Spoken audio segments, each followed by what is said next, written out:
Bonjour et bienvenue sur Oxitude pour la Doxitude 369. Nous sommes le 27 juin 2024 au soir.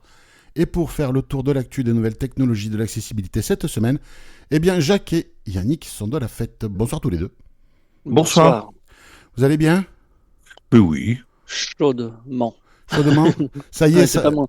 Je suis un homme du Nord, moi. Voilà. Ça fait 2 jours là. Nous, c'est la première. Oui, c'est déjà assez.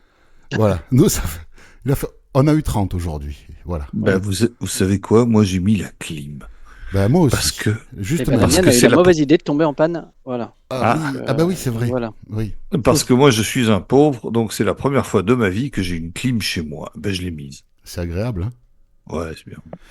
Moi, je l'ai pas mise de la journée parce que je me dis, on va quand même faire l'effort, pas la mettre tout de suite, essayer de s'habituer un peu aux chaleurs. Mais là, dans le bureau, tout fermé pour l'acoustique, non, on va la mettre quand même. Hein. Il faisait 28 là dedans, donc ça fait quand même du bien.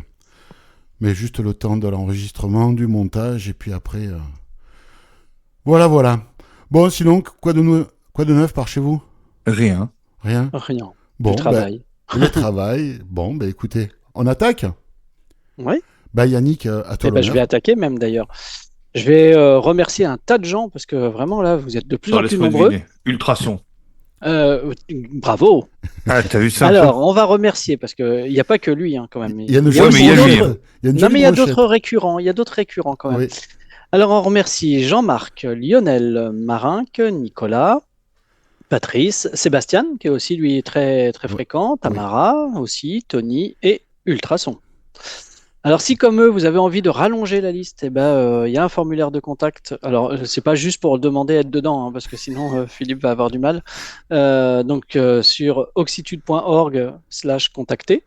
Et donc là, vous avez la possibilité de trouver le formulaire et d'envoyer de l'information sur tout ça, en fait. Oui. Je vais écrire un mail, moi, pour dire je veux être remercié au prochain hebdo. Voilà. Maintenant, on n'a pas le droit.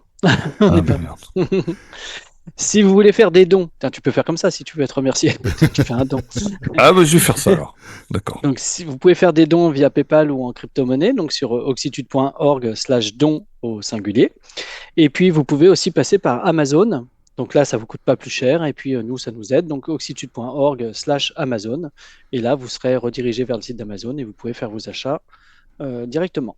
On va attaquer en allant faire un petit tour du côté des applis et du web. Et on va commencer avec un sujet un peu polémique et très décevant à propos d'Apple et d'Apple Intelligence qui avait été annoncé lors de la WWDC. Apple Intelligence était toutes ces fonctionnalités d'intelligence artificielle qui doivent être intégrées à iOS 18, macOS 14, etc., en septembre, à la sortie des nouveaux systèmes, fin septembre a priori. Donc, pour faire plein de choses. Mais Apple était un peu en retard et a dit que pour les autres pays que les États-Unis, ça arriverait un peu en retard, mais et là, ça va arriver encore plus pour l'Union en retard. européenne, ça va piquer les fesses. Alors oui, effectivement, c'est-à-dire que si vous avez la chance, et c'est le cas de bon nombre des gens qui sont donc qui nous écoutent, si vous avez la chance d'habiter dans un pays de l'Union européenne, ce qui n'est pas mon cas, vous allez vous heurter à, ce sera non, vous n'aurez pas d'intelligence artificielle, le Apple Intelligence. Pourquoi? Parce que Apple a décidé par crainte d'enfreindre des clauses et des dispositions du Digital Market Act. Apple a décidé que non, ce serait retenu pour, ce ne serait pas présent. Apple Intelligence ne serait pas mise en œuvre pour les produits vendus aux Européens. Voilà. Et pas question de se mettre derrière un VPN pour... non, là, ça marche la mondialisation, ça joue que dans un sens. Hein. Oui. Mais, voilà. Et donc, un commissaire européen, c'est un commissaire, je crois, hein, Jacques, c'est ça? Oui, absolument. Il a réagi, hein, et il était très content de ça. Bien sûr, il était très content parce que eh bien, il a dit que oui, que les Européens étaient ainsi mieux protégés. De quoi on ne sait pas très bien. Mais en tout cas, voilà. Ouais, Quoi. parce que abus de position dominante. Abus de position dominante. Et voilà. puis, voilà. Alors donc, moi j'ai vu un tweet à ce sujet. C'est un tweet qui a été fait par Laurent Pantanach, qui est un des chroniqueurs. Alors il n'est pas que ça dans la vie, il est développeur IA, etc. Mais il est chroniqueur pour le podcast On refait le Mac, ORLM. Vous pouvez vous y abonner si vous vous intéressez au monde Apple ou de la tech. ORLM, comme On refait le Mac. Eh bien, Laurent Pantanach a fait un tweet en ce sens. Alors, c'est un peu caricatural, mais quand même, où il a dit les États-Unis innovent, les Chinois copient et les Européens réglementent. Donc, ce que j'expliquais à Jacques tout à l'heure, quand c'est eu, je disais, effectivement, quand le mur de Berlin est tombé, la bureaucratie communiste a passé le mur avec ses porte-documents et tout, et sa mentalité, et aller s'installer à Bruxelles. C'est vraiment ça, quoi. C'est une bureaucratie pléthorique. Il faut pondre des règlements. L'innovation, non. Par contre, on pond des règlements. Voilà. Donc, on est capable de rien en Europe parce qu'on a foutu notre industrie en l'air. Nos chercheurs vont ailleurs parce que ils s'y trouvent mieux. Et comme on est capable de rien faire, on emmerde le monde. En gros, c'est ça. C'est terrible. Non, mais là c'est vraiment là c'est vraiment catastrophique parce que du coup ça prive. Voilà, c'est un peu le principe du cycliste scaphandrier, c'est-à-dire qu'on veut tellement protéger les gens, etc. Enfin bon, encore que protéger les gens soit la bonne excuse, mais on veut tellement protéger les gens que finalement on les empêche de vivre. C'est parce qu'essayer de faire du vélo avec un scaphandre, d'ailleurs, c'est compliqué. Alors vous serez protégé, hein, il peut rien vous arriver, pas de moustiques et pas de virus présents dans l'atmosphère. Mais par contre, bon voilà quoi, vous allez être, ça va être quand même compliqué ça va être compliqué pour pédaler. Hein. C'est ça. Voilà. Donc non, c'est extrêmement Alors, est-ce décevant. que Apple met un coup de pression à l'Union européenne Apparemment, la Commission en a rien à foutre. Donc, non. Eux, ils sont très contents. Hein. Ils sont très contents. Non, au contraire. Non, ils sont très contents. Nous, je crois pas. Nous, on a posé notre crotte sur la table et ça sent bon. Voilà. Ils en sont très fiers. Oh oui, non, ils en sont très fiers. Non, alors la question que je me pose, c'est la Suisse. Est-ce que la Suisse n'est pas dans l'Union européenne, hein, donc non, ça je sais. Le DMA ne s'y applique pas. Théoriquement, mais il y a tellement de normes européennes qui s'appliquent en Suisse qui devraient pas s'appliquer. Oui, parce qu'en fait, la Suisse n'est pas dans l'Union européenne pour le meilleur, mais elle y est pour le pire. Souvent, voilà. Quelque part. Et comme il y a de très grosses pressions, enfin voilà. Bon, bref, on n'est pas spécialement pour faire de la politique, mais en tout cas, il va falloir voir si vous comptiez changer votre iPhone en septembre pour pouvoir bénéficier d'Apple Intelligence. Et que vous l'avez fait que pour ça. Voilà. Et que vous êtes dans l'Union européenne, attendez de voir ce qui va en sortir. On y reviendra s'il y a du nouveau. De toute façon, parce que c'est quelque chose qui va nous intéresser, nous, particulièrement, parce que l'intelligence artificielle, on le voit avec Be My AI, ça nous aide grandement. Et on peut imaginer, en tout cas espérer, qu'il y ait des fonctionnalités qu'on n'a pas encore vues, justement parce qu'Apple Intelligence n'est même pas encore disponible aux États-Unis, puisque c'est en bêta, même pour les bêta-testeurs. Il y a peut-être des choses qui pourraient sortir avec VoiceOver et Apple Intelligence. Donc bon, attendre. Voilà. Oui, dans tous les cas, attendre, parce que, entre nous soit dit, je sais pas du tout ce qu'ils vont pouvoir sortir, à part ça, je veux dire, avec les nouveaux téléphones, à part un meilleur appareil photo Si, des puces beaucoup plus performantes pour l'intelligence artificielle pour commencer à préparer avec l'iPhone 16 le renouvellement du parc. Il faudra 5-6 ans pour renouveler le parc. Donc, ils vont commencer avec l'iPhone 16 Pro et Max à planter les premiers clous pour le renouvellement du parc pour que des modèles d'intelligence artificielle plus gros puissent s'exécuter sur les smartphones et pas sur les serveurs distants. Donc, il va y avoir des puces avec beaucoup plus de silicium dédiées à l'intelligence artificielle. Certainement plus de RAM aussi, puisque l'intelligence artificielle, comme ça, tous ces modèles sont très gourmands en RAM. Donc, c'est surtout au niveau de la puce qu'il va y avoir. On ne va pas le voir forcément tout de suite, mais ça va permettre au fil des années, au fil des mises à jour, que les gens vont renouveler leur téléphone à partir de cette année. Ils préparent le terrain. Voilà. Oui, on est d'accord, mais dans ces cas-là, ça veut dire que il vaut mieux attendre pour renouveler son téléphone. Tant que c'est pas chez nous, voilà. C'est ça, les effets, c'est exactement ce que je dis. C'est ça. Donc les effets, en fait, on n'en aura pas. À moins que Apple trouve un accord avec Bruxelles et que ça sorte en janvier, février, mars. Un accord aura lieu, je pense, à terme. On verra. De toute façon, mais on verra.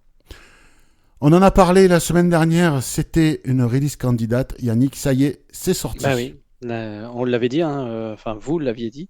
À partir du moment où la release candidate était prête, on pouvait penser que la mise à jour de NVDA 2024.2 allait vite arriver. Elle est arrivée. Donc, soit vous réécoutez le podcast de la semaine dernière, mais sinon je vais vous rappeler quand même que voilà, vous pouvez donc la télécharger. Il y a quelques points forts nouveaux, donc la répartition du son. Donc avec un nouveau raccourci qui permet de faire ça. J'ai testé, ça marche bien. On peut mettre vraiment le son à gauche. Soit on envoie tout le son, tous les sons à gauche d'ailleurs, c'est plutôt original comme proposition. Ou alors effectivement on peut avoir le son classique de d'habitude. Donc tu envoies le son de l'ordi d'un côté et la synthèse de l'autre, c'est ça? Tout à fait, comme le fait JAWS d'ailleurs depuis les dernières versions. Donc ça c'est plutôt pas mal. Et tu peux inverser? Alors, a priori, je l'ai installé tout à l'heure, donc j'ai pas regardé dans les paramètres. Par défaut, il met NVDA à gauche, mais je pense que dans les paramètres, on doit pouvoir le changer, mais j'avoue que j'ai pas le temps. Ou alors tu pivotes le casque, tu le mets à l'envers. Oui, c'est ça, c'est une solution. Donc il y a dans les paramètres rapides du synthétiseur là avec vous savez il y a un raccourci là avec insert alt il faut 40 doigts pour le faire là, insert contrôle et puis les flèches gauche droite, on peut aller très vite sur des paramètres audio et puis avec au bas on va les modifier. Donc ils ont rajouté quelques raccourcis encore un peu plus durs à faire qui permettent par exemple par exemple si je veux accélérer, j'accélère de 1 point en 1 point, je peux accélérer de 10 points en 10 points. Voilà, ça peut permettre d'accélérer beaucoup plus vite ou de monter le volume beaucoup plus vite. Et après, il y en a qui se moquent de VoiceOver sur Mac où il y a besoin de beaucoup de doigts. Hein? C'est ça. NVDA aussi, on dirait. Hein. Ouais, là, sur ce genre de raccourci, honnêtement, faut reconnaître qu'il n'est pas facile à faire. Si vous utilisez verrouillage majuscule, c'est un peu plus simple. Mais si vous utilisez insert, c'est un peu compliqué. Tout comme quand on utilise la navigation rapide activée avec VoiceOver, il faut moins de doigts, mais bon, de toute façon, on se heurte toujours. À un moment donné, il faut faire des combinaisons de touches, hein, c'est tout. Pour y arriver, on n'a pas de souris. Hein. Ouais. Après, il y a la possibilité, par exemple, de passer de paragraphe en paragraphe, de texte de même style. Alors ça, c'est pas mal pour ceux, notamment, qui sont obligés de faire de la correction. Si, par exemple, leur employeur a supervisé un texte, s'il réutilise un style, on peut passer du même style au même style. Donc ça peut être pas mal. Et puis, on peut atteindre certains nouveaux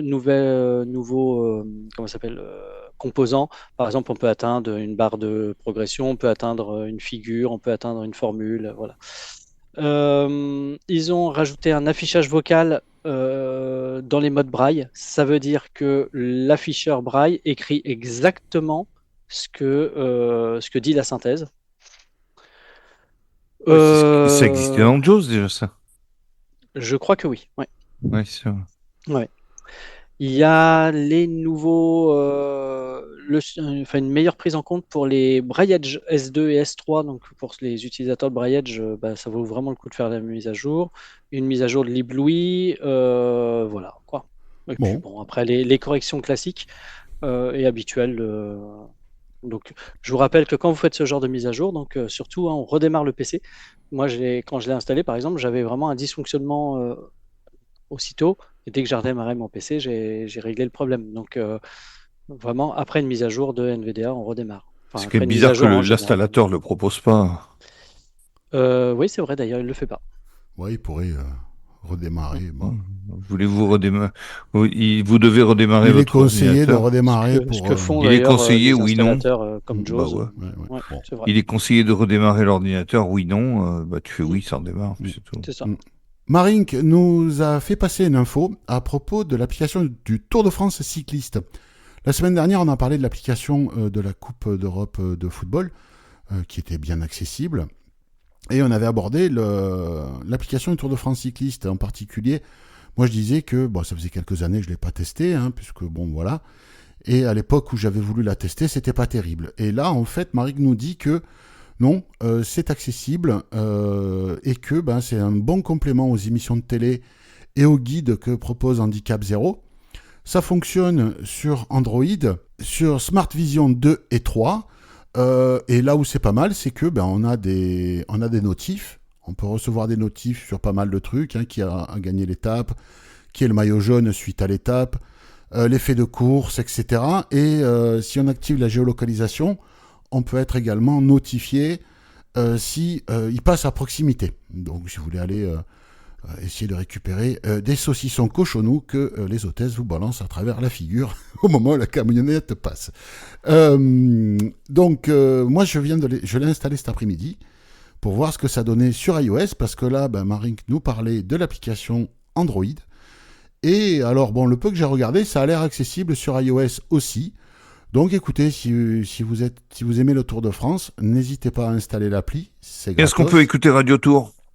Non, ça malheureusement c'est réservé à la caravane, à la caravane du Tour. Et donc ça démarre samedi, je crois. C'est ça, c'est ce samedi. Alors à cause des Jeux Olympiques, ça part d'Italie. Ça passe par les Alpes, la Bourgogne, le Massif central, les Pyrénées.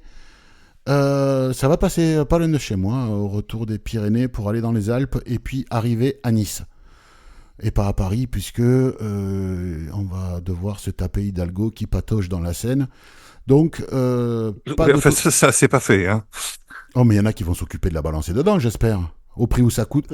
Vu le pognon qui a été investi, il va bien falloir que quelqu'un l'attrape et la balance à la flotte, parce qu'à un moment, ça commence à bien faire, tu vois. Prendre les gens pour des cons. En tout cas, c'est qu'il passe pas chez moi, le Tour de France. Non, ça va faire un peu loin. Et donc, voilà. Donc, écoutez, n'hésitez pas. C'est plus une grande boucle, là. Oui, non, mais ça n'a jamais été une grande boucle.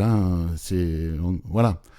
Et donc, il y a toujours chaque année, il y a des régions qui gueulent parce que, ça passe pas chez nous, ça fait 2 ans, machin. Oui. Il y a des endroits où c'est plat, c'est mortellement plat pendant des jours, et pour le spectacle, même moi, à la télé. Je comprends pas, parce que quand je fais du vélo, j'ai quand même l'impression que c'est pas si plat que ça, quoi. Oui, mais toi, t'es pas un pro. On n'a pas le même niveau, peut-être. Voilà, et tu prends pas le même produit que les footballeurs, ou que les cyclistes, pardon. Donc, voilà. Oui, parce qu'on parle des produits que prennent les cyclistes, mais jamais ceux que prennent ceux du foot. Je sais pas pourquoi, je sais pas. Jacques. Présent. C'est Ultrason ce coup-ci qui nous a fait passer une info. Ah, absolument, oui, c'est effectivement Ultrason qui nous a fait passer une info sur l'accessibilité d'un jeu, donc la mise à jour d'un jeu qui prend en compte l'accessibilité, en tout cas son amélioration, et c'est le jeu Diablo 4, voilà, et donc effectivement dans les notes de mise à jour, il parle bien d'accessibilité. Voilà, donc n'hésitez pas, si vous êtes adepte de jeux vidéo, à aller voir les notes de mise à jour. Bon, après, pas forcément... mais il y a des choses pour nous, donc ça peut valoir le coup. Et on voit que, en fait, de plus en plus de jeux grand public AAA sont rendus accessibles. Donc, c'est une bonne chose. Et on parle de temps en temps de sites... spécialisé pour les aveugles et le jeu vidéo. Si vous êtes passionné, n'hésitez pas à les suivre, que ce soit s'ils ont des flux RSS, des forums, des chaînes YouTube, Twitch ou n'importe quoi. N'hésitez pas, parce que il va y en avoir de plus en plus. Yannick, on va parler de guidage. On a parlé de l'appli, de son pendant iOS il y a peu de temps. C'est ça, oui. On avait parlé de la sortie de l'application StreetNav, qui en fait est une application qui a été notamment développé via un travail collaboratif de plusieurs personnes déficientes visuelles qui avaient des versions test, qui faisaient leur remontée en disant ça va pas, ça il faudrait corriger, etc. Dont d'ailleurs au moins Stéphane de l'équipe et moi-même. Et puis donc cette appli est sortie. Aujourd'hui, elle est elle est gérée par différentes sociétés comme Envibe par exemple. Et donc c'est un GPS classique, hein. Moi, ce que j'aime bien dans ce GPS, c'est le côté boussole au démarrage. Donc on fait un tour sur soi-même et quand on a une vibration, on sait qu'on part dans le bon sens. Parce que moi, par contre, il faut tourner dans l'autre sens pour dérouler la laisse du chien. C'est ça, exactement. Donc je trouve ça pas mal. Et puis on a de la réassurance quand on l'utilise, puisqu'on a des messages tous les 25 mètres à peu près qui dit continuez tout droit. Donc ça, c'est plutôt positif. Et donc, ils commencent à travailler aussi sur la navigation indoor. Ils vont faire des tests dans les QAA, donc les quartiers à accessibilité augmentée de la ville de Paris. Donc, ils vont faire des tests là dans le 20e, je crois. Tu as été invité, je crois, non? Ouais, c'est ça. Ouais, j'ai été invité, mais je ne suis pas sûr de pouvoir y aller. Ouais, parce que tu as un planning chargé. Ouais, non, ouais, et puis j'avoue qu'à un moment aussi... c'est bien de donner de notre temps, mais voilà, il faut aussi à un moment. On a tous besoin de manger, donc oui. notre temps parfois il vaut aussi de l'argent. Donc, en tout cas, tout ça pour dire quand même, parce que on arrive quand même à cette news, qui est que ce StreetNav maintenant existe sur Android. Donc voilà, vous allez pouvoir la télécharger, vous avez le lien dans les notes du podcast, et donc vous pouvez l'utiliser directement. Voilà, et comme chaque semaine, un petit rappel. Si vous voulez accéder aux notes de ce podcast, vous allez sur oxitude.org, oxitude avec un Y. Vous cherchez un champ d'édition qui est le champ de recherche. Vous tapez le numéro de l'épisode qui est 369. Vous validez. Dans les résultats de recherche, le premier qui devrait sortir, c'est celui-là. Vous validez le lien et vous allez tomber sur la page avec toutes les notes des actus abordés dans ce podcast, et en particulier les liens vers les applications dont on peut parler, comme celle du Tour de France, que ce soit pour Android ou iOS, mais aussi pour cette application. Et si vous utilisez un lecteur de podcast qui affiche les liens, par exemple comme Downcast, vous avez directement le lien dans la fiche que vous êtes du podcast que vous êtes en train d'écouter. Vous cliquez sur le lien et hop, ça va vous renvoyer directement sur le store. On va parler application macOS ce coup-ci et ChatGPT. Alors la version officielle de ChatGPT pour ordinateur de bureau a été annoncée, et en tout premier pour les ordinateurs Apple. Est-ce que c'est parce qu'ils ont signé un accord avec Apple pour l'utilisation de ChatGPT sur les prochaines versions de Siri, qu'ils ont réservé une petite exclusivité pour le Mac? Peut-être. En tout cas, c'est d'abord disponible sur Mac. Ça arrivera sous Windows à terme. C'est peut-être aussi parce qu'il y a moins d'utilisateurs, donc ça peut être moins chargé les serveurs. J'en sais rien. En tout cas, je l'ai installé. C'est accessible depuis ce que j'ai pu en voir. Donc, c'est ChatGPT, hein, donc c'est un chat. On a un champ de texte, on écrit sa requête, et puis au-dessus, on va avoir la réponse. On peut, contrairement à d'autres versions, avec cette version de ChatGPT, on peut téléverser des documents, des images, et discuter à partir de ces trucs-là. Est-ce qu'on peut téléverser du son aussi? Alors ça, je ne sais pas si on peut téléverser du son. Peut-être qu'on peut téléverser des podcasts pour si tu veux en faire une transcription en texte. Ouais, c'est ça. Ouais. Alors il existe des applications basées sur Whisper qui sont gratuites, que tu peux télécharger sur ton Mac. Peut-être qu'on en parlera un de ces jours. Mais il n'y a pas forcément besoin d'utiliser ChatGPT. Tu peux le faire en local avec ton Mac. Toi, c'est un MacBook Air M2 que tu as, je crois. Oui, c'est ça, exactement. Ouais, donc ça tournera sans problème Whisper sur ton Mac pour ça. Donc, parce que là, j'ai, par exemple, là, ce soir, je devais faire la traduction d'une vidéo en espagnol bolivien. Ouais. Enfin, une traduction donc d'une vidéo en espagnol bolivien, c'est une traduction en français pour le JT du soir. J'en travaille absolument que dalle. Alors, rien. le problème qu'il y a avec alors Whisper, hein, pour nos auditeurs, Whisper, c'est OpenAI étant la société qui édite ChatGPT. Et elle édite Whisper, qui est un outil qui fait de l'intelligence artificielle de la voix vers du texte. On s'en sert en particulier pour faire de la transcription de podcasts et autres. Par contre, Whisper a été entraîné à 90% avec de l'anglais américain et les 10% qui restent avec toutes les autres langues qui sont prises en charge. Donc les résultats en anglais sont superbes. Par contre, l'espagnol bolivien, je ne sais pas ce que ça peut donner. Hein. Donc, écoute, c'était vraiment pas mal. Hein. C'est parce qu'il y a quelqu'un qui m'a. Est-ce que c'est Whisper qui Je sais pas ce qu'il a utilisé. Il m'a dit qu'il avait utilisé ChatGPT. Ça me sarame un peu. Ouais. Il m'a dit il faudra attendre quelques minutes.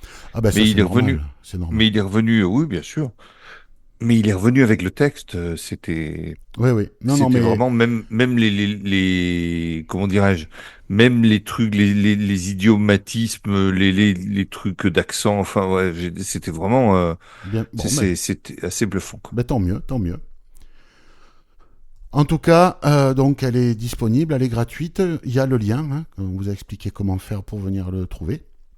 Vous le télécharger. Il faut vous connecter. Donc soit vous créez un compte avec adresse mail, mot de passe, soit vous pouvez vous connecter avec votre compte Google. Mais alors là, vous allez refiler des données à ChatGPT. Si en plus il doit les échanger avec Google, bon, créer un compte avec un email, c'est mieux quand même. Sébastien nous a fait passer l'info. On est toujours dans le cadre de l'intelligence artificielle.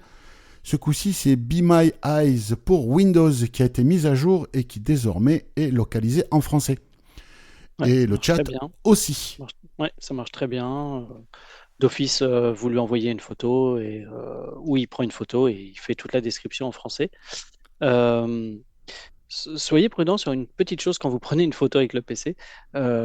Pensez que le PC est face à vous et donc forcément sa description est dans son sens à lui et pas le vôtre. Donc au début, vous vous demandez s'il a bien compris. Mais non, en fait, la droite c'est du coup votre gauche. Enfin, c'est idiot ce que je dis, mais faut penser que l'appareil photo est à l'envers. Donc voilà, faut. Oui. Ou alors il faut mettre un filtre miroir. Ou alors il faut tourner le PC, mais. Non, il faut mettre un filtre miroir. Oui. Voilà, au niveau de l'appareil photo, au niveau du driver de l'appareil photo. Mais ça, je ne sais pas si c'est possible sur tous les PC. Je ne sais pas. Voilà. Mais en tout cas, voilà. En tout cas, ça marche bien. Moi, j'ai testé par exemple sur.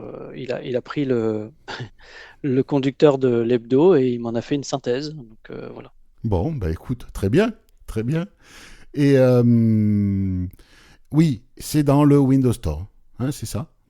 En fait, la mise à jour, moi, s'est faite automatiquement. Moi, j'ai relancé Be My. Oui, mais directement la mise à jour. Pour nos auditeurs. Pour l'installer, oui, bien sûr. Qui ne l'auraient pas installé. Faut aller sur le Microsoft Store. Ah oui, c'est Microsoft, c'est pas Windows, pardon.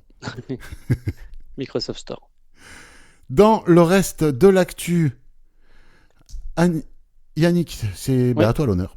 Bah oui, on va parler d'une tablette d'une start-up en fait qui s'appelle Duritech. Ou Duritech. C'est une start-up qui est située à Toulouse, qui a été créée.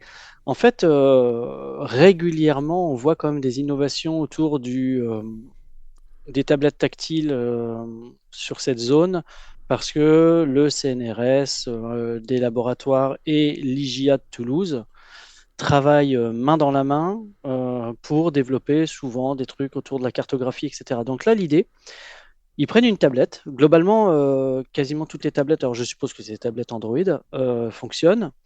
Et on vient coller dessus un schéma qui est en gros du papier thermogonflé. Alors ils travaillent par exemple avec le CTEB à Toulouse. Et ce schéma, après, peut être utilisé via, par exemple, des zones où on va toucher et ça va expliquer quelque chose qui est dessous, dessus, etc. Donc ça, c'est le côté développement. Donc effectivement, ils ont créé la société de riz. Donc, qui va vendre Duritech, pardon, qui va vendre la tablette de riz, pardon. Je remets tout dans l'ordre.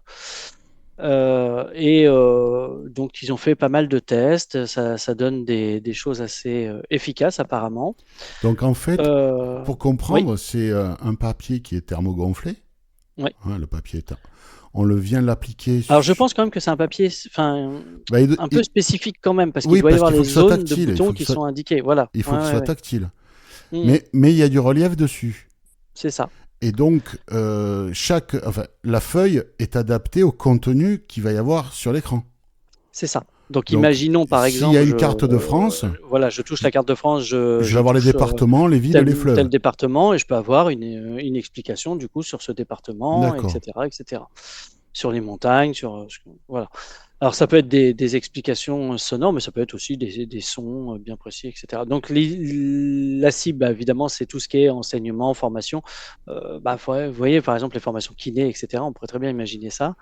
Les éditeurs scolaires, qui pourraient aussi faire appel à ce genre de choses. On peut toujours rêver. Et eux, ils ont ajouté des services supplémentaires.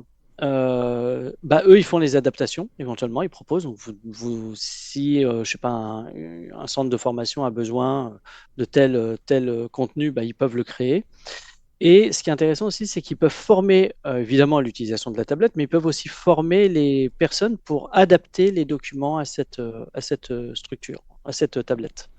Bon. Donc voilà, à voir si ça fonctionne. Et puis, ça peut être intéressant, en tout cas, notamment dans les matières scientifiques, etc. Jacques, là, c'est Tamara qui va nous parler. Tamara qui nous informe, Oui, exactement. Alors donc Tamara nous informe que le grill Alclad standard et XL est accessibilisé parce que c'est vraiment des choses apparemment qui ont été prévues. Alors par exemple, si vous voulez vous avez des indications sonores pour les temps de cuisson et les états de cuisson, etc. Enfin, il y a des choses comme ça. Donc voilà. Donc si vous voulez aller manger chez Tamara, on vous donnera l'adresse. Il n'y a pas de problème. Elle pourra vous faire des steaks hachés, des croque-monsieur et tout ce que vous voulez. Et donc c'est un grill qui, elle en est vraiment contente. Elle en est très contente. Pour qu'elle nous en informe. Très enthousiaste. Donc, si elle n'était pas contente, elle nous en informera pas. Après, est-ce que c'est des nouvelles technologies? On est à la limite, mais bon, voilà. Ça permet, si on peut acquérir de l'autonomie dans sa vie quotidienne aussi, même si c'est du low-tech, voilà, et pas de la high-tech, c'est de l'amélioration du quotidien. C'est ça. Il y a quand même un peu d'électronique dedans s'il y a des signaux sonores. Oui, voilà. Oui. Hein, voilà. Ok. Oui. Ok. Allez, on continue. Capillotracté. Voilà. Bon, moi je vais vous parler d'iOS 18 qui va permettre aux fabricants d'accessoires Bluetooth de les appairer à l'iPhone ou à l'iPad de la même façon qu'on peut le faire avec les AirPods. C'est-à-dire que quand on achète des AirPods tout neufs, on approche le boîtier de l'iPhone, on ouvre le boîtier et là l'iPhone et les AirPods dialoguent et il y a tout un parcours très simple pour appairer ces AirPods à l'iPhone ou à l'iPad. Et donc c'est quand même quelque chose de très simple, assez satisfaisant à faire parce que c'est vrai qu'à l'époque, et qu'on avait des oreillettes, il fallait appuyer, attendre d'autres produits, il fallait taper des codes. Bon, là, ça va peut-être pas forcément enlever les codes, mais bon. Pourquoi je parle de ça? Parce qu'on va pouvoir, Apple va donner la possibilité aux fabricants d'appareils tiers, de faire la même chose pour appairer des produits Bluetooth aux iPhones. Et si j'en parle, c'est s'il y a des gens qui travaillent dans le handicap business, je pense aux revendeurs ou aux fabricants de plage braille, par exemple. Tiens. Soyez modernes, on est en 2024, penchez-vous sur ce merdier, dites à vos fournisseurs de se pencher sur ce merdier, ça sera un argument commercial que vous pourrez mettre sur vos plaquettes marketing et dire à vos clients, vous voyez, on est en 2024 ou en 2025, nous sommes à la page de la modernité pour faciliter la vie.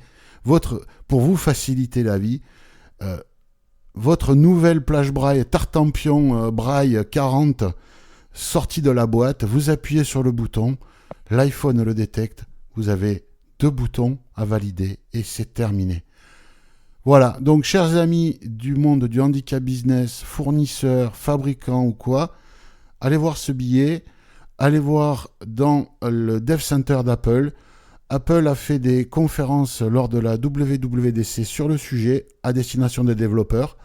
Il y a tout ce qu'il faut si vous avez des développeurs haut niveau dans vos entreprises, eh bien, qui s'emparent du merdier et qui le proposent à vos clients. Voilà. Oui, je crois que ce sera bienvenu parce que les connexions de plage braille, c'est pas toujours. Voilà. Non, alors c'est pas Ouais. fait pour les plages braille, ce truc. Hein. C'est fait Non, pour tous j'ai les pas, produits j'ai, Bluetooth. Hein. non, Voilà, c'est ça. j'ai bien Et moi, compris. voilà, mais Mais on ce que parle je tout. dis, c'est que C'est ça.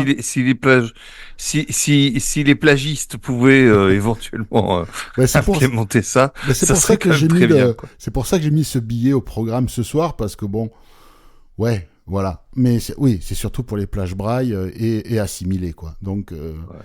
voilà, n'hésitez pas, allez voir ça. Il y a le Dev Center sur l'application de la WWDC. Il y a une application hein, sur iOS, sur iPad.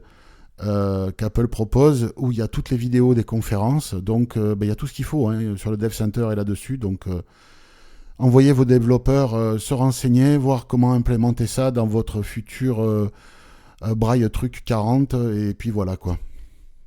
Bon, ben ça fait longtemps qu'on n'avait pas parlé de lunettes Oui, dans un hebdo. Eh bien, un auditeur nous a contacté pour nous informer qu'il venait d'acquérir les lunettes connectées Meta. Bon, oui, Meta, c'est Facebook, hein. oui. Et il venait d'en acquérir un exemplaire. Alors, ben, écoutez, nous essaierons de vous proposer une discussion avec lui à la rentrée pour avoir son ressenti, son retour.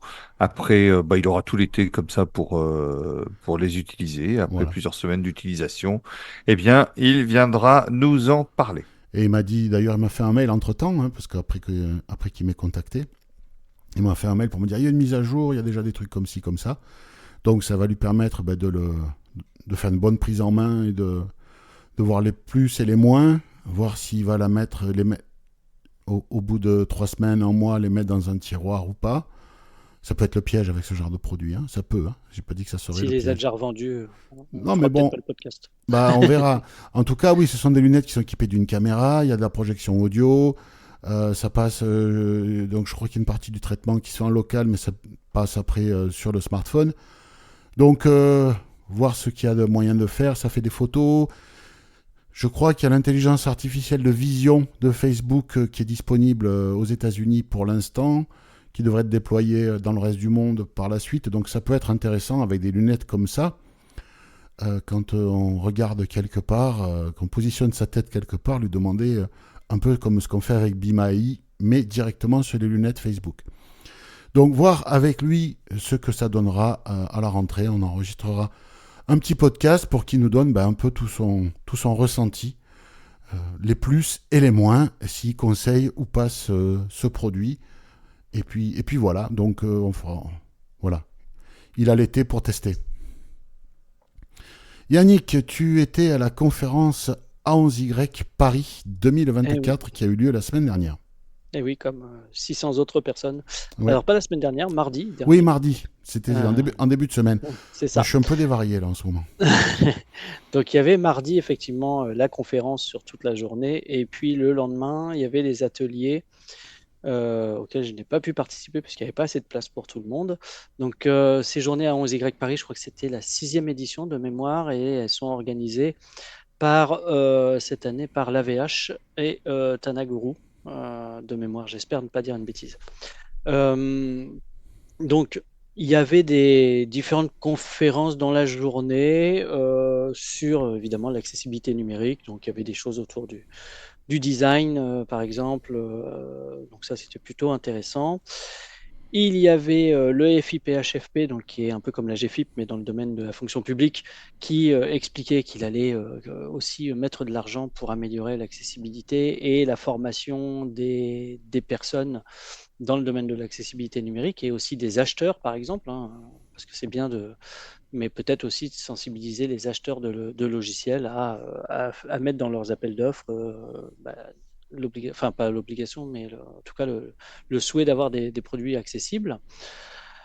Il y avait l'ARCOM qui est venu présenter. Alors l'ARCOM, c'est un des organismes de régulation qui expliquait un peu son plan d'action. Alors, ils en sont au plan d'action. Ça va pas vite, tout ça, quand même. Ils ont reçu quand même pas mal de saisines. Et ils ont obligation d'ailleurs de faire le suivi de l'affaire Pronote.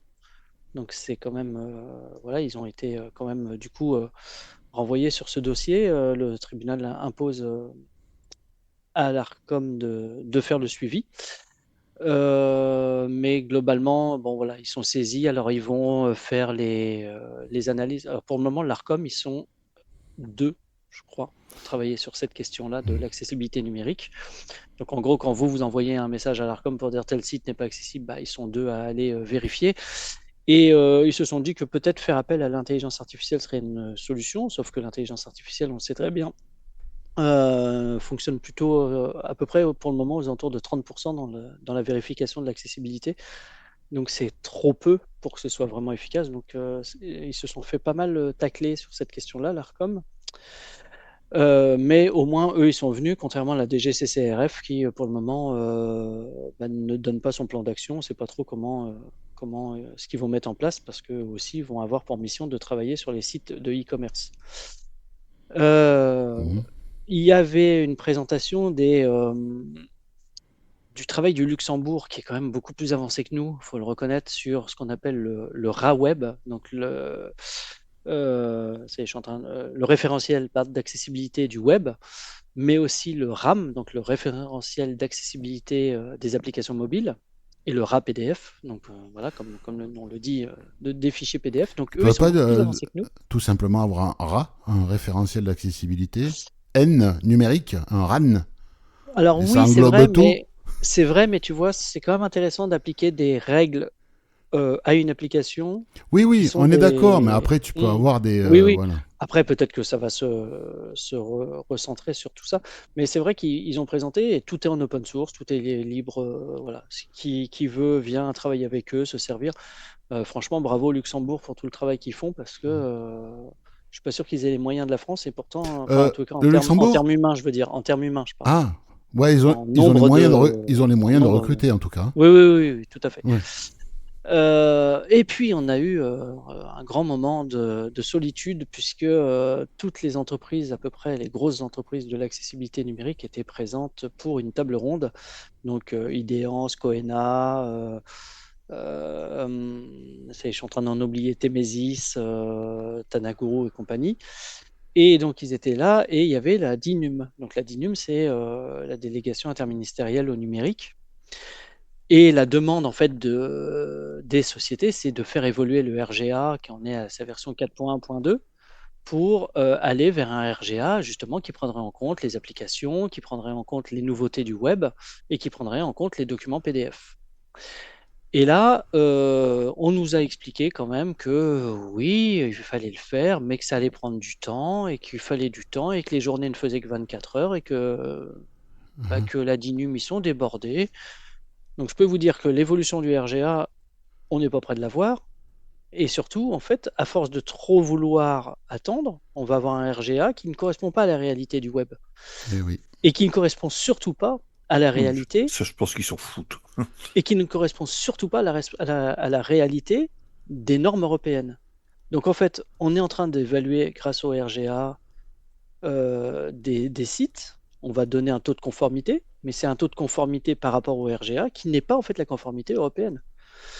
Donc, est-ce que là, la bureaucratie européenne, donc la Cour européenne de justice, va coller des amendes à la France pour ça? Parce qu'en général, quand tu te conformes pas aux diktats de Bruxelles, tu morfles économiquement. Oui, tout à fait. Mais j'ai l'impression que pour le moment, il y a un grand flou, parce que personne quasiment n'a mis des choses vraiment efficaces en place, à part encore une fois le Luxembourg. Donc la demande des sociétés, c'est en gros, si je ne dis pas de bêtises, j'espère ne pas trahir leur esprit, mais une des idées, ce serait quand même de partir des outils du Luxembourg et de les faire évoluer Parce que dans le RGA, il y a une partie technique et il y a une partie juridique. Donc la partie juridique, l'adapter aux lois, à la transcription française des normes européennes. Et la partie technique, évidemment, elle serait presque bonne puisqu'elle correspond aux normes européennes. Mais je peux vous dire qu'on n'est pas prêt de voir ça parce que... Mais quand tu vois qu'il t'explique qu'il leur faut 3 ans à l'État pour rendre le site des impôts accessible...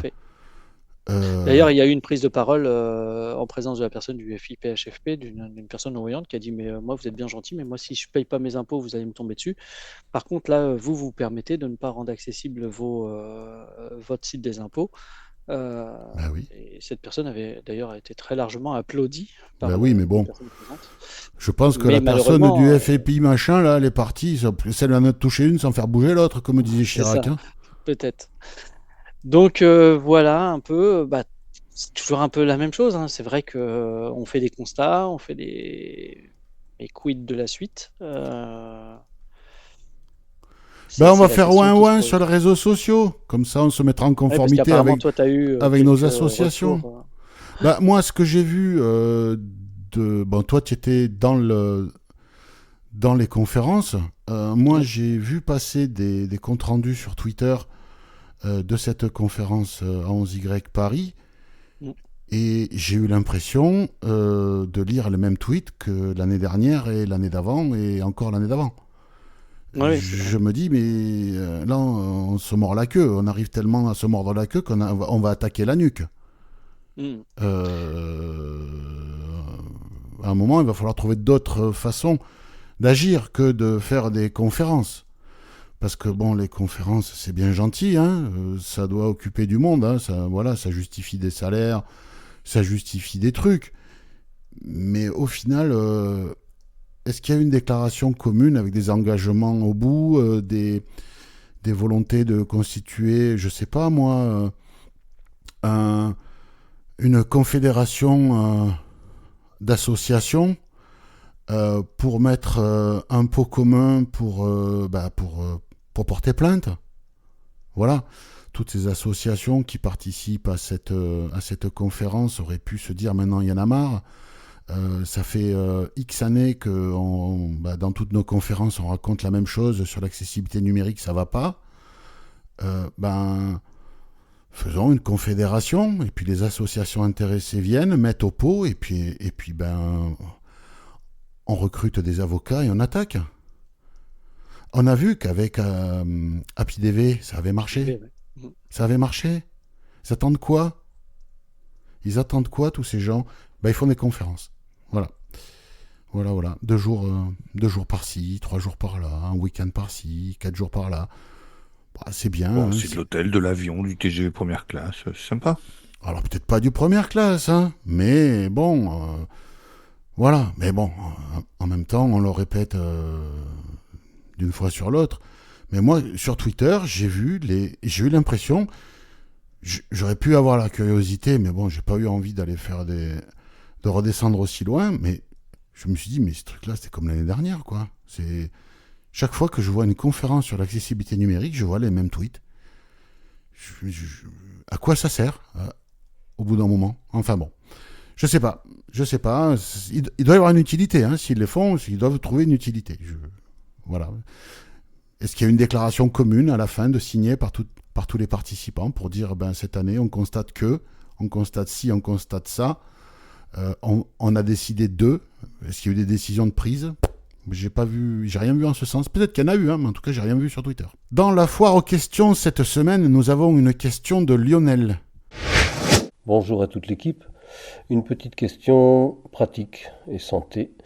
Je vais bientôt commencer des séances de réadaptation cardiaque et j'aurai besoin d'un système qui me signale quand la fréquence cardiaque dépasse un certain rythme. Donc j'ai pensé à l'Apple Watch de base.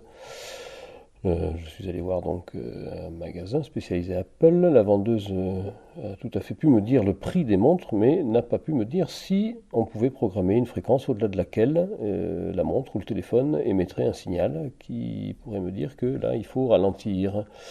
Si quelqu'un a une expérience dans ce domaine ou un autre système, eh bien écoutez, je suis preneur. et je vous remercie pour votre réponse. Merci Lionel pour cette question. Donc, eh bien, moi, je n'ai pas d'Apple Watch. Je ne vais pas pouvoir répondre. Yannick et Jacques, je crois que vous êtes équipés. Qu'est-ce que vous pouvez dire à Lionel ? Alors, ce qu'on peut dire à Lionel, j'ai fait une recherche incomplète. Donc, sur l'appli fréquence cardiaque, on ne peut pas programmer des alertes, malheureusement. C'est-à-dire que je suis allé voir dans l'appli santé, dans les fréquences cardiaques. Moi, j'ai pas trouvé. J'ai fait le tour aussi, j'ai pas vu. Voilà. Donc, j'ai pas trouvé. On peut pas programmer une alerte. La seule chose qu'on peut avoir, comme alerte, c'est une alerte automatique de fréquence cardiaque anormale au repos. Tout à fait. D'ailleurs, c'est Voilà. arrivé à mon épouse une fois qui faisait une sieste et qui son Apple Watch l'a réveillée en lui disant ton cœur bat pas assez vite là. Ouais. Bah, moi, j'ai eu ça aussi une ou deux fois. Donc, mais ça m'a pas inquiété. Donc voilà. Donc il y a eu ça, il y a ça. Donc effectivement, donc la seule chose qu'on peut faire, c'est regarder sa fréquence cardiaque périodiquement. Il n'y a pas voilà. il y a pas d'application tierce qu'on peut installer qui Alors moi, j'en ai pas trouvé. Ouais. Moi, j'en ai pas trouvé. Je dis pas qu'il y en a pas. Donc, mais donc on voilà. va laisser répondre. Non, après il y a des applis par exemple comme Polarbeat par exemple qui sont reliés à des cardio à des cardiofréquences mètres pour le c'est ça, sport. avec Ouais. des ceintures. Voilà, moi c'est ce que j'utilise par exemple dans le sport. Mm. Mais encore une fois, il n'y a pas de notifications qui surviennent quand vous atteignez une certaine Fréquence, donnée, une certaine fréquence. Parfois, il y a des applications de sport qui, eux, vont demander, par exemple, d'être dans telle zone. Mais voilà, c'est souvent très visuel. En fait, pendant qu'on court, on doit toujours rester dans une zone qui est marquée par une couleur. Mais voilà, souvent, c'est pas accessible. Oui, c'est Alors, pas... peut-être qu'il y a d'autres gens qui peuvent, Ouais. effectivement, comme tu allais le dire, C'est apporter des réponses en commentaire. Si vous avez une solution à proposer à Lionel, n'hésitez pas en commentaire, mais l'Apple Watch ne permet pas de faire ça, ce qui est bien dommage au final, parce que... l'Apple Watch, disons que... Les applications de l'Apple Watch... Les applications natives. C'est ça. Après, il existe Oui, peut-être des applications, peut-être que les professionnels peuvent peut-être renseigner Lionel aussi, cardiologue ou je ne sais pas, voilà. Peut-être que s'il y a des kinés qui nous écoutent et qui ont connaissance de ce genre d'appli pour Apple Watch, n'hésitez pas, les commentaires sont là pour ça. En tout cas, si comme Lionel, vous voulez nous poser une question, eh bien, vous pouvez le faire. Question audio, vous enregistrez votre question sur ce que vous voulez, un smartphone, un enregistreur, un ordi, peu importe. Une question par fichier, 1 minute 30 max, un peu plus vous pouvez dépasser mais pas trop.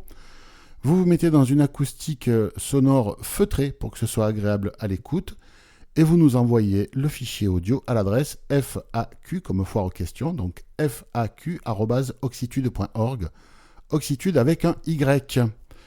N'hésitez pas. Quoi de beau prévu ce week-end, chers amis ? Pas grand-chose, du repos et puis peut-être un petit barbecue, des choses comme ça, quoi. Tu vas écouter le départ du Tour ? Oui, mais j'avoue que je suis moins féru du Tour. Et toi, Jacques, quoi de beau prévu ce week-end ? Moi, comme Yannick, c'est-à-dire que à ceci près que moi, il n'y aura pas de barbecue parce que dans l'appartement c'est malvenu. Il n'y aura pas non plus Tu peux aller à la dacha d'un pote et faire le barbecue là-bas. Alors c'est vrai que ça m'a été proposé, mais là ce week-end ça va pas être possible. Et sinon, j'ai regardé ta chaîne YouTube là dont tu as parlé la semaine dernière, là, le type dans son bateau avec les bidons là. Il est parti. Il est parti. Alors tu sais qu'il a changé le nom de son bateau. Oui. Tu sais comment il s'appelle maintenant ? Baluchon. Non. Il a changé de nom. Il s'appelle le Méa. Tu sais pourquoi ? Parce que le Méa coule pas. Oh là là. Eh ben oui. Il n'y a pas que toi qui fais des blagues. Hein. Oui. Non, mais celle-là, elle est mauvaise. Hein. La preuve, tu ris. Oui, non, mais c'est pathétique. C'est les nerfs. C'est les nerfs, c'est ça. Mais non, c'était... en fait, il a fait une vidéo aujourd'hui, je crois, ou hier. Il est parti, ça y est. Donc, il devait faire. Il n'est pas claustrophobe, le mec, en tout cas. Non, il est parti. Donc, il est Bretagne Nord, là. Voilà. Et donc, j'avais vu une autre vidéo un peu plus ancienne qui date de 2 ans pour le parcours qu'il va faire. Donc, ouais, le mec, en fait, il était passé par le canal de Panama pour son premier tour du monde. Et là, en fait, il va descendre donc le long du Portugal, les Canaries, les Açores, je crois. Et puis après, il va aller aux Antilles, enfin les Caraïbes. Il va remonter en Floride, remonter toute la côte est américaine, passer l'hiver au Canada, échouer le bateau sur une plage et passer l'hiver dans une cabane. Et puis après, le Saint-Laurent, les Grands Lacs, mettre le bateau soit sur une bagnole qu'il aura louée, soit sur un train, et aller de l'autre côté à Vancouver, et puis redescendre le Pacifique jusqu'au Mexique. Et après, hop, Polynésie. Voilà. Non, et puis après, ah oui, et il passe pas par l'océan Indien Nord, mer Rouge et canal de Suez, Méditerranée. Il passe par le cap de Bonne-Espérance, Sainte-Hélène, et puis après il remonte, quoi. Voilà, non, mais et il se donne entre 4 et 5 ans pour faire le tour avec son truc. C'est quand même et ça sera son 2e tour du monde comme ça, là. Waouh. Il faut aimer les nouilles chinoises, hein. Ils bouffent que ça. Ouais.